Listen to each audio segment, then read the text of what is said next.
It is my pleasure to participate in the Whimsy Stamps Summer Hop and Giveaway. Throughout the hop, each team member is sharing a project featuring Whimsy Stamps truck die set. Please remember this is a hashtag-driven hop, and you must click on the hashtag in the title to find all of the participating channels. I do have a list of participants in the description box below if this does help. So like I mentioned, we are featuring the truck die set, but I thought I would start with the sun rays stencil. And using a piece of smooth cardstock, I blended mustard seed distress oxide through it using a blending brush. You could use any yellow, whether it would be dyes, a dye ink, or an oxide. I just chose to do the oxides because I love them. So once I got a good blend with that, I moved on to blending another color on that, because once I removed the stencil, I found that the white was a little bit harsh. So that's going to come up here in just a second. Now this hop runs through Monday, June 26th at 11:59 Eastern Standard Time. On Wednesday, June 28th, we will announce the winner on the Whimsy Stamps channel, so go check there.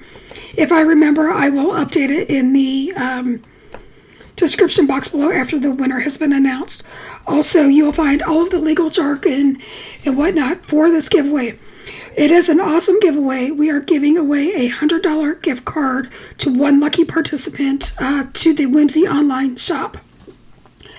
So now that this stencil is almost done being blended, this is where I am bringing in the squeezed lemonade. This is a much lighter color than the mustard seed, so I put it on liberally, but not so much that it would cover up the mustard seed. And the reason I tell you that is, since this is an oxide, so it's a hybrid ink between a dye and a pigment, you could potentially cover up the colors and kind of like mask one another. So I always say to use a light hand. You can always add more. It's really hard to take it away. In fact, with oxides, you really can't take it away. So that's just a little tip that I have for you. When I am done with this, I opt to use a circle die to cut it out, just to be a fun sun feature. Then I use the truck die set, and I cut that out twice, one in black, everything in black, and then some of the pieces in red. And the reason I did that was I wanted it to have a chipboard effect, so I just layered the two pieces of the main part of the truck together so I would get some dimension. And then from there, I'm using black and silver accents for my truck. I want to remind you that you can find all of the Whimsy products that I'm using today in the description box below. If you are interested, these are some really fun products. They're some of my favorites, which is why I am featuring them today. For the wheel, like I told you, I had die cut each of the individual pieces, but then I did the circles one more time. That way I would get the 3D effect of each of the layers. I am inlaying some silver just to give the wheel some more interest. I think that's a necessary piece. If you don't like it, you could definitely leave it out, but for me, I think it is everything for this little truck. From there, I glue the wheels to the top portion of the hubcaps on the back side. And I'm just getting those positioned. Now, since I'm using wet glue, which is the Barely Art glue, which you can also find in the Whimsy store, once I had both wheels on, I actually flipped that up on end so that the wheels would be even. That way I could adjust for any height differences. And you're going to see that here in just a second on my glass board. It's just a little bit of a tip to get straight wheels. Otherwise, sometimes it can look a little bit wonky. I don't know that this is necessary. It's just an extra little tip and trick that I use to get things right. Now, this black portion is part of the inside of the window. So I am using white pigment ink, and I'm just blending that with a brush. I do keep a separate brush just for white pigment ink so that I don't contaminate it. Off screen, I wiped it off a little bit with a baby wipe so it looked a little bit more cloudy. I put the frame of the window in, and then that's when I inlaid that shaded window.